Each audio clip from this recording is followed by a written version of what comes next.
We all need a fast, reliable internet connection. In fact, I'm using one right now as I record this podcast in Leeds. And across the country, most people have one. But there are still a few pockets of the country that can't get the fast broadband speeds the rest of us have come to expect. And many of them are in rural or remote towns and villages in parts of the north, places like North Yorkshire, Cumbria, County Durham and Teesside. That is a big problem for anyone trying to start a business in these areas, and often means ultimately that families have to move out to find areas with better connections. There's a political element to this too. Back in 2019, Boris Johnson promised every home in the UK would have full fibre broadband by 2025, so that's in just 2 years from now. That perhaps rather optimistic promise was later scaled back to being 85% of homes connected with so-called gigabit capable broadband, which means it can deliver speeds of 1,000 megabits of data a second, or, to put it another way, download a high-definition film in 1 minute. So the stakes are very high, and the man in charge of the effort to roll out faster broadband is Simon Blagden, who chairs the government's Building Digital UK agency. BDUK, as it's known, is responsible for Project Gigabit, a £5 billion programme to get the fastest broadband speeds to hard-to-reach areas of the country.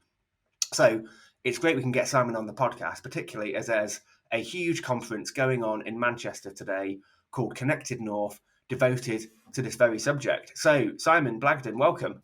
Well, thank you very much, Rob, and thank you very much for that lovely introduction. No worries at all. So, just as a starter question, just generally speaking, why is it the case that some parts of the country are harder to reach with this gigabit broadband than others? I see a lot of your big contracts that you signed recently are in the north of England. So is there a regional element to it, or is it a rural, urban thing? It's a mix of both. Look, I think you mentioned what I call the digital divide, about levelling up. And I'm from North Yorkshire, and in my little village in North Yorkshire, at the time that we were all working from home during the pandemic, it became evident that there were some households and businesses that had really good connectivity to broadband, and some others that, quite frankly, had really poor connectivity. And if there was ever any good sort of illustration of the difference that different households and businesses had, then the pandemic was that illustration.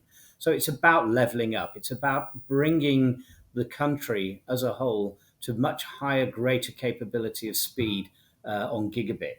And the regional element is that a lot of our rural areas out of our big towns and cities are the ones that are the most hardest to reach. You mentioned gigabit being 1,000 megabits per second. Well, the way to attain that is by using a fibre infrastructure. And that means rolling out new fibre cables to these premises, to these homes, to these businesses. And of course, quite frankly, the more rural you go, the more difficult it becomes.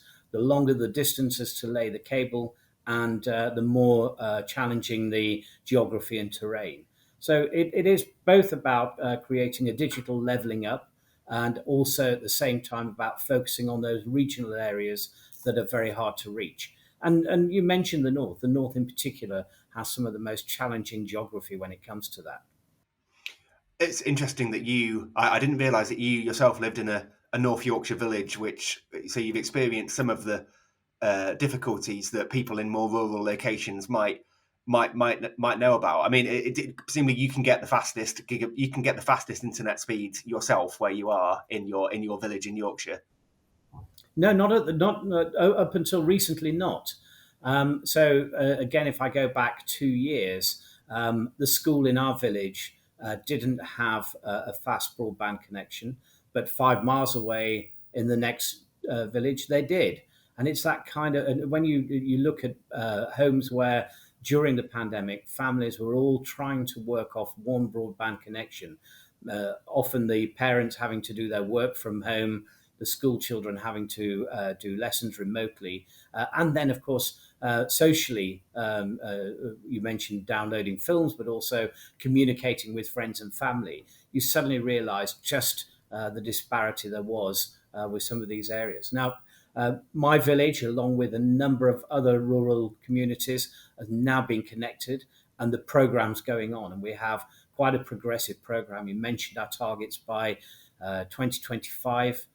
We are on track, and we will have 85% of the UK connected to gigabit connectivity, and by 2030, the whole of the country. So it's a big progressive target, and in fact, one of the most progressive infrastructure bills that the government's got going at the moment. Now, as you say, you're overseeing Project Gigabit, which has a £5 billion budget. Is it essentially the case that you're stepping in where commercial providers don't think it's viable to install the infrastructure that's required for this? You're sort of filling in the gaps that private operators don't feel they want to fill themselves. Yes and no. Look, we have over 100 broadband providers in the UK. Some of the bigger household names you'll know, but also some very smaller, regionally based companies. And of course, like all companies, they have to return a profit on their investment. So it's quite true to say that the commercial build focuses on the areas that are commercially viable. And when you come to the rural side and the rural communities, of course, it becomes more expensive the more rural you go. So we've been very fortunate that there's been a very progressive build in the commercial sector where the telecom operators have been building at pace and moving away from the urban areas into semi-rural areas. But what's true is that none of the ultra urban, ultra rural areas and the more harder to reach areas will ever get done unless the government steps in and helps with that program. So what we do is we run a number of procurements regionally around the country based on different harder to reach areas, following big technical surveys. And these commercial companies bid to win those areas. And if successful, using their own money and partly government subsidy, we have this plan then to build and roll out the networks.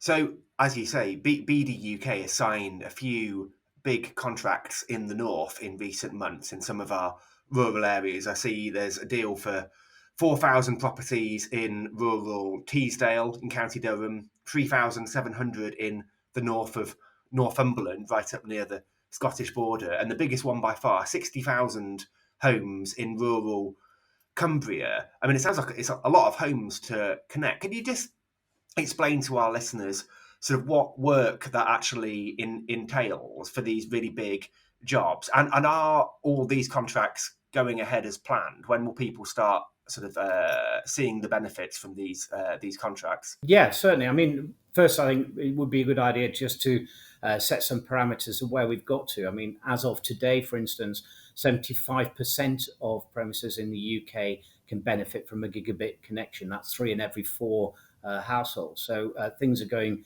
really well, and that puts us very much on target for our 2025 figure. We've got over 1 billion of procurements launched so far from BD UK, and that's going to cover up to 730,000 premises across the UK. And already we've awarded 7 contracts, and you've mentioned some of those. If you have a look at the Teesdale one, sorry, you mentioned there it's 4,000 premises, and that we gave 6.6 million subsidy to the Teesdale project to help Go Fibre, the company who's been awarded the contract to build there. And the minute that the contracts are awarded, what happens next is the companies go and complete their full technical audit of the area and start the digging and start putting in the network. And we will have all of the UK covered by into contract by later this year. And the plan, as you say, is to get everywhere connected by 2025. And beyond the number of contracts that are awarded and the effect that the government subsidy has in terms of delivering the network, it has a lot of knock-on advantages as well. It's creating employment locally both in the construction, but in the wider supply chain for materials and product that go into the network. It's creating new skills. A good example would be in the Northwest, where we awarded a contract. They set up an apprenticeship scheme to train new engineers in fibre rollout. And the opportunities in education and providing more sustenance to the rural economy are huge. So it has a great effect in these areas that we've already contracted. And is there a lot of disruption for the communities involved? Because as you say, it involves digging up quite a lot of digging work and installing the cables and the pipes and so forth. Is that disruptive for the communities involved? Like, how do you keep the disruption to a minimum? Yeah, look, it can be. The model that we work with, the companies who awarded the contract, they have to be very clear and specific about how they're going to build it, and we audit that and make sure it's done properly. This is how it goes. I mean, I spend a lot of the time visiting the areas that are now going into installation. You'll always find someone who's upset with the disruption, and then several more people who are really pleased that the network capabilities coming to their area. So, of course, we try and keep disruption to a minimum. Where possible, the companies who awarded the contract try and use current existing infrastructure of ducts, underground ducts, and poles. But inevitably, for a build and a project of this size, there's always going to be the need to dig up the road and to lay the cable. But as I say, we work with these companies to ensure the disruption is as minimal as possible.